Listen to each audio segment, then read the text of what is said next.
Assalamualaikum warahmatullahi wabarakatuh. Hari ini tanggal 30 Januari 2026.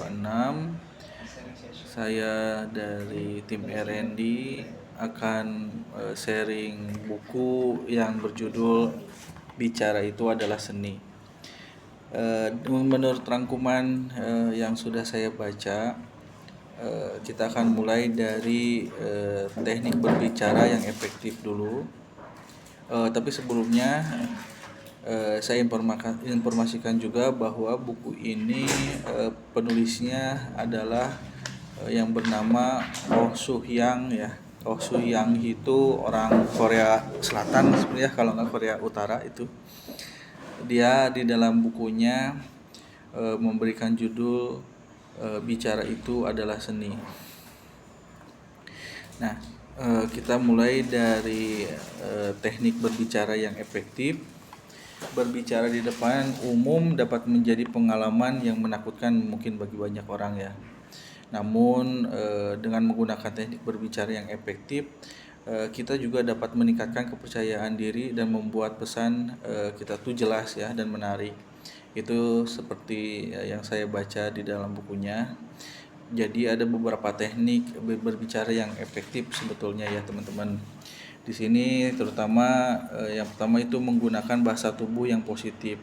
Ya, dimulai dari bahasa tubuh itu sendiri dapat mempengaruhi bagaimana orang lain memandang kita ya. Pastikan menggunakan bahasa tubuh yang positif ya, seperti berdiri tegak, membuat kontak mata, menggunakan gestur yang sesuai dan lain-lain. Selain dari menggunakan bahasa tubuh tersebut, kita juga membuat kontak mata dengan pendengar. Di sini cukup penting juga ya, karena kontak mata itu bisa membuat kita itu lebih terhubung dengan pendengar dan membuat mereka lebih memperhatikan kita gitu. Terus selanjutnya juga kita harus menggunakan nada suara yang jelas dan tegas. Di sini penting juga sebagaimana kita berharap agar audiens itu bisa lebih tertarik untuk mendengarkan apa yang kita bicarakan ya. Terutama nada intonasi itu harus harus jelas dan tegas itu supaya si audiens tidak mudah mengantuk, kemudian tetap fokus pada apa yang kita bicarakan, dan selebihnya itu bisa membuat kita tuh lebih percaya diri dan membuat pesan yang juga lebih jelas ke mereka gitu ya. Nah, salah satunya bagaimana, yaitu kita harus bisa mengatur kecepatan bicara yang tepat tentunya ya. Di sini kecepatan berbicara yang tepat itu dapat membuat kita itu bisa mudah dipahami dan membuat pendengar juga lebih memperhatikan kita ya. Kemudian menggunakan kata-kata yang sederhana dan mudah dipahami.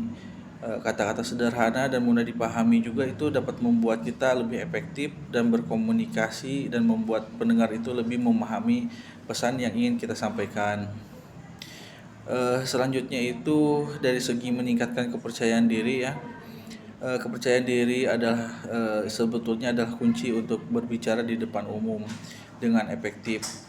Nah, di sini itu menurut bukunya ada beberapa cara ya untuk teman-teman bisa meningkatkan kepercayaan diri tersebut. Salah satunya itu kita harus mengenal diri sendiri ya, dan kelebihan kita, apa yang kita punya. Mengenal diri sendiri dan kelebihan itu bisa membuat kita tuh lebih percaya diri dan lebih efektif dan dalam berkomunikasi ya. Kemudian kita harus mulai mengatur pikiran kita untuk lebih positif, karena pikiran positif juga itu membuat kita percaya diri dan lebih efektif dalam berkomunikasi. Nah, untuk lebih mendalamnya lagi, kita harus melakukan beberapa pelatihan ya, seperti contohnya itu berlatih berbicara di depan cermin. Nah, berlatih berbicara di depan cermin ini juga bisa membuat kita lebih percaya diri, lebih efektif dan lebih berkomunikasi. Kemudian satu cara lagi itu mengambil risiko dan mencoba hal baru. Nah, karena kalau tidak mengambil risiko atau mencoba hal baru ini, kita akan selalu terperangkap pada jiwa introvert ya, yang tidak bisa berbaur dengan masyarakat luas ataupun terkendala terhadap komunikasi terutama di halayak ramai ya. Nah, dengan itu, dengan cara mengambil resiko tersebut, walaupun kita selalu salah pada awalnya, maka itu selalu kita bisa dijadikan pelajaran supaya kosakata kita itu lebih baik lagi, lebih teratur, intonasi lebih bagus, pencapaian lebih tertata, kemudian semua pun akan mengalir sesuai alurnya gitu ya. Jadi banyak belajar itu akan membuat kita terbiasa juga, yang tentunya kita harus di awalnya adalah harus mengambil risiko tersebut ya, untuk membuat kita supaya bisa lebih percaya diri lagi. Selanjutnya paling penting itu juga kita harus menghargai diri sendiri ya dan prestasi. Jangan menganggap bahwa diri kita ini lemah, menganggap diri kita ini tidak pantas, atau menganggap diri kita ini rendahan gitu ya. Jadi kita harus apresiasi terhadap diri sendiri, bahwa kita bisa berprestasi. Kuncinya adalah menghargai diri sendiri itu sendiri ya, dan prestasi itu juga bisa membuat kita lebih percaya diri, lebih efektif dan dalam berkomunikasi. Nah, tentunya di sini itu akan ada rasa yang tidak nyaman karena kita akan keluar dari zona yang tidak biasa. Terutama hal yang pertama akan kita rasakan yaitu rasa takut dan cemas ya untuk berbicara di halayak ramai itu, atau kita tidak pernah bisa mencobanya, atau bahkan kita tidak bisa mencobanya sekalipun. Jadi pilihannya tetap ada dua tersebut ya, untuk melawan rasa takut dan cemas tersebut atau tidak mencoba sekalipun. Nah, untuk itu kita harus tahu dulu cara mengatasi rasa takut dan cemas tersebut. Nah, kita harus tahu dulu rasa takut dan cemas itu dapat menjadi hambatan besar ya dalam berbicara di depan umum. Nah, di sini tuh saya akan sharing juga cara mengatasi rasa takut dan cemas tersebut. Pertama, kita tuh harus melakukan identifikasi ya sumber rasa takut dan cemas tersebut. Mengidentifikasi sumber rasa takut dan cemas itu dapat membuat kita juga mudah untuk mengatasinya gitu ya. Setelah kita identifikasi kenapa kita cemas, itu kita mulai melakukan dengan pengaturan pernapasan yang dalam. Ya, karena di sini biasanya ketika kita sudah cemas, takut, itu pernapasan akan terganggu, apalagi banyak pikiran yang negatif ya, yang kita ngerasa takut itu pikiran akan menjadi takut, akan menjadi negatif, itu merusak untuk pernapasan. Nah, di pernapasan ini kadang kita ngerasa ngap ya gitu.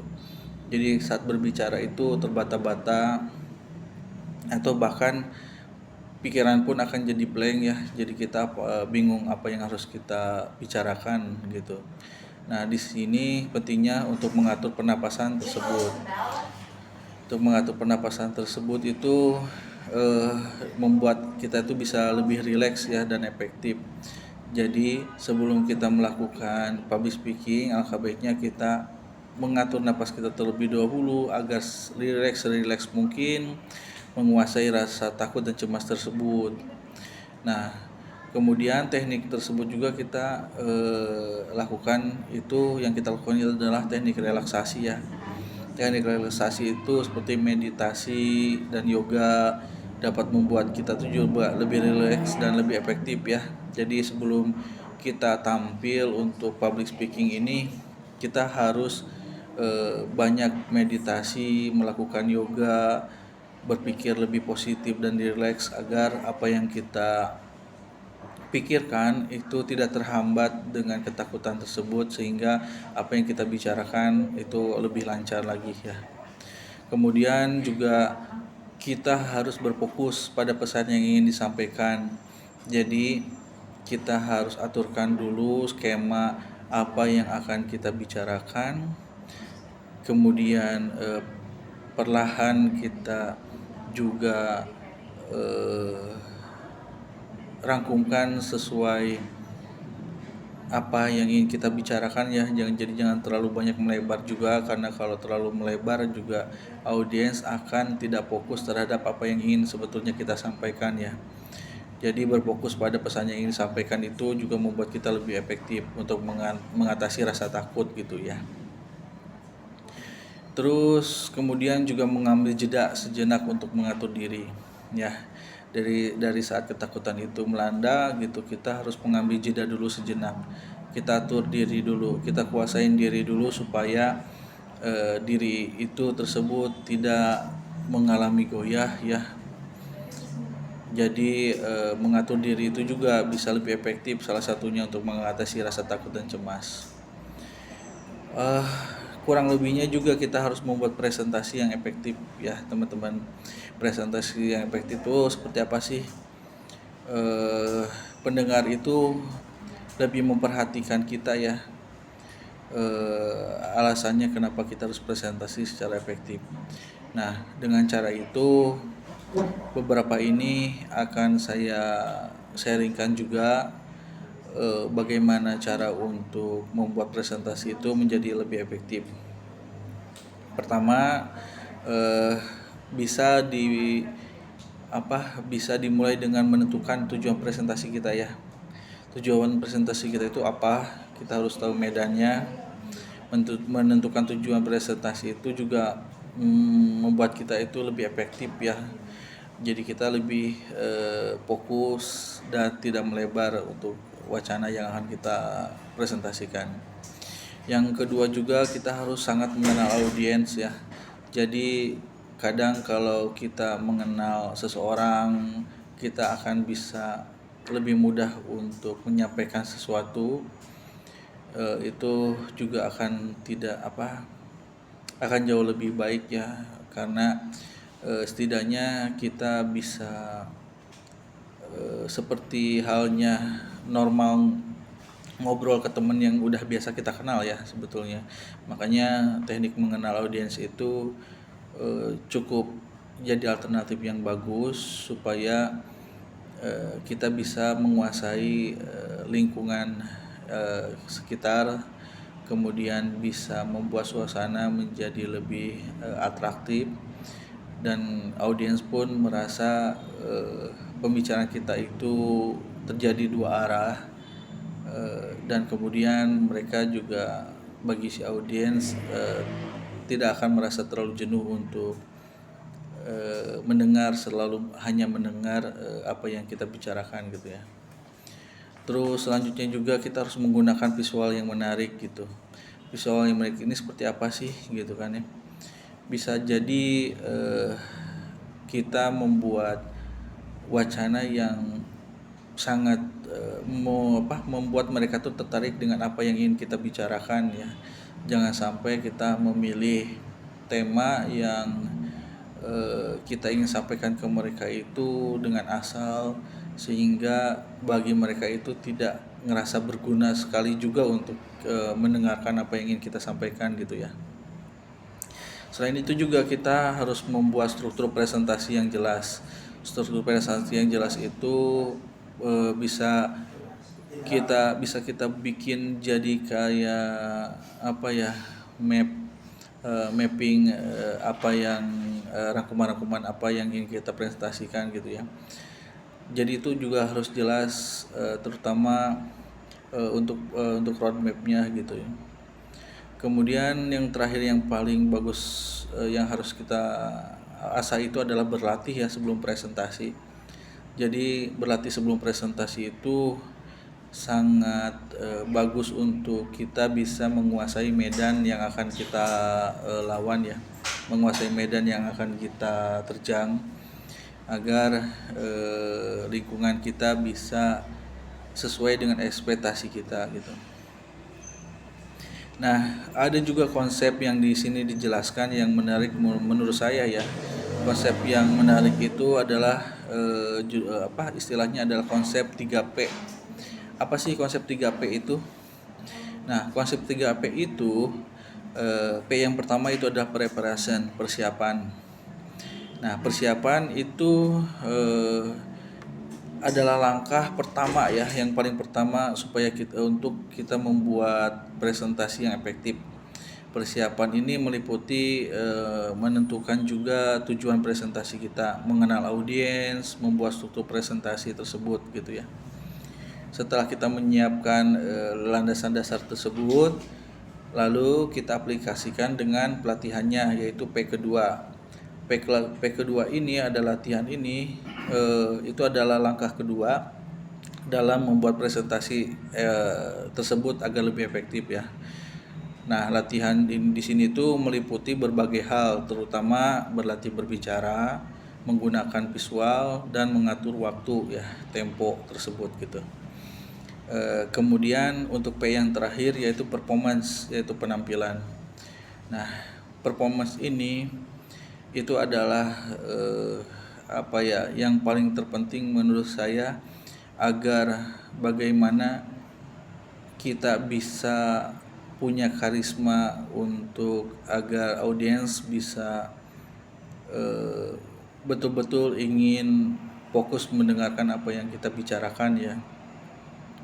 Nah, performance ini berkat dari preparation dan praktis yang selalu kita lakukan gitu.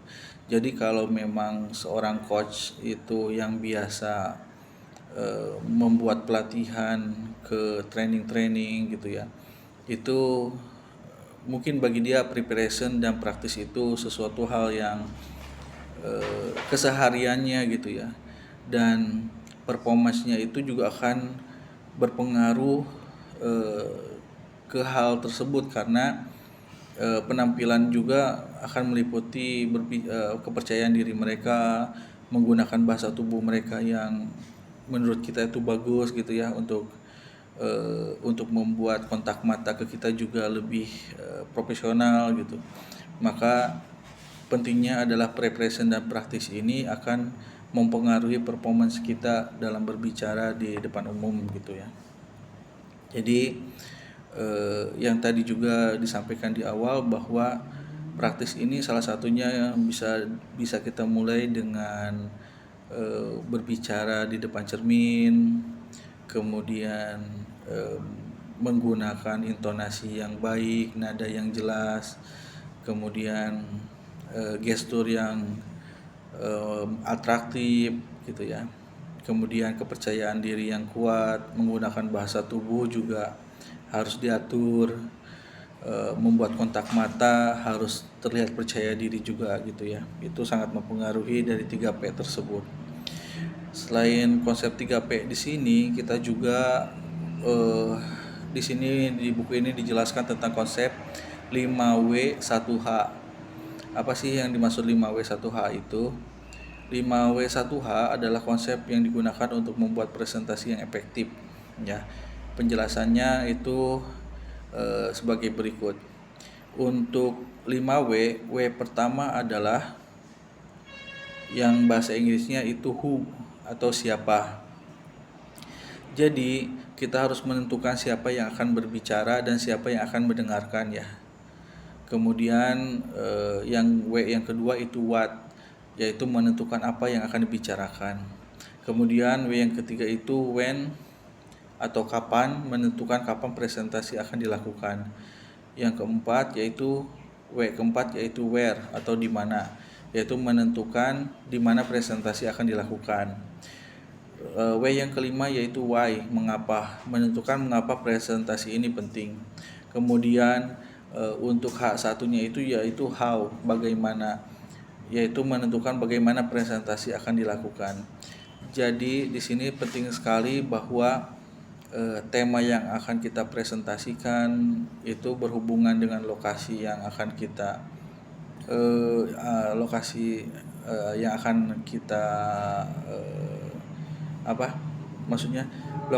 akan kita, di mana kita akan menjadi seorang speaker gitu ya, karena itu akan menentukan juga audien yang akan datang. Yang tadi di awal dijelaskan bahwa kita harus mengenal audiensnya juga dulu gitu kan. Kemudian yang menentukan juga menentukan juga apa yang akan kita bicarakan gitu. Itu berhubungan karena kita tidak mungkin berbicara tentang politik untuk di acara yang berhubungan dengan agama gitu ya. Salah satunya mungkin contohnya seperti itu gitu. Kemudian selain itu juga di sini yang lebih menariknya juga ada konsep 3D ya. Konsep 3D ini yaitu digunakan agar presentasi kita itu juga lebih efektif. Nah, penjelasannya itu untuk yang D pertama yaitu desire atau keinginan. Apa sih keinginan ini? Keinginan ini juga untuk menentukan keinginan untuk berbicara dan membuat perubahan gitu. Jadi keinginan ini juga dimasukkan adalah kita harus punya kekuatan untuk apa yang ingin kita bicarakan, apa yang ingin kita sampaikan, untuk membuat perubahan terutama pada diri kita ya, untuk membuat kepercayaan diri lebih baik agar kita jika memang untuk ingin menjadi seorang pembicara itu harus kuat dari mulai keinginannya dulu gitu. Kemudian D yang kedua itu adalah decision atau keputusan ya. Nah, setelah kita melakukan keinginan tersebut, ya anggaplah keinginan itu misalkan mimpi-mimpi ya. Kemudian decision itu adalah keputusan kita mau ambil atau tidak ya. Jadi membuat keputusan untuk berbicara dan mengambil tindakan itu adalah langkah kedua kita setelah apa yang kita inginkan untuk berbicara, baik itu yang 5W dan 1H di atas tersebut ya, itu masih ada hubungannya. Kemudian terakhir ada determination ya, atau keteguhan hati. Menjaga keteguhan hati dan tidak menyerah ya. Bagaimana kita sering istilahnya keceletot ngomong gitu ya. Jadi kalau ada kesalahan dalam ucapan saat melakukan menjadi speaker gitu ya di satu acara atau membuat presentasi di depan orang banyak, kita harus punya keteguhan hati bahwa kita punya passion untuk di bidang ini gitu ya. Selama kita bisa untuk melakukan atau mengimplementasikan baik itu dari preparation, practice maupun performance ya.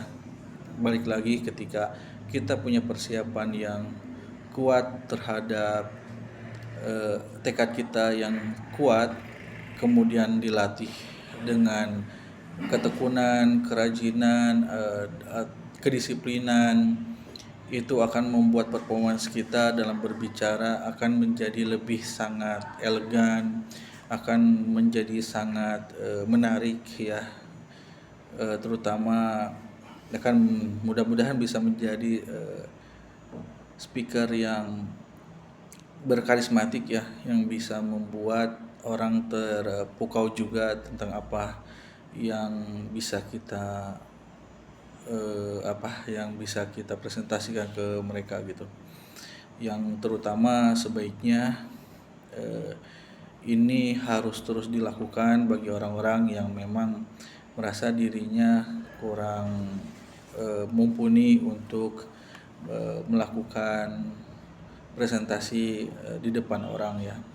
Mudah-mudahan ini menjadi sharing yang bermanfaat bagi teman-teman untuk mencoba melatih kembali public speakingnya dengan membaca buku ini yang berjudul Bicara Itu Adalah Seni oleh penulisnya yaitu Oh Suyang. Baik, itu saja yang ingin saya sampaikan. Sekali lagi saya tutup. Terima kasih. Assalamualaikum warahmatullahi wabarakatuh.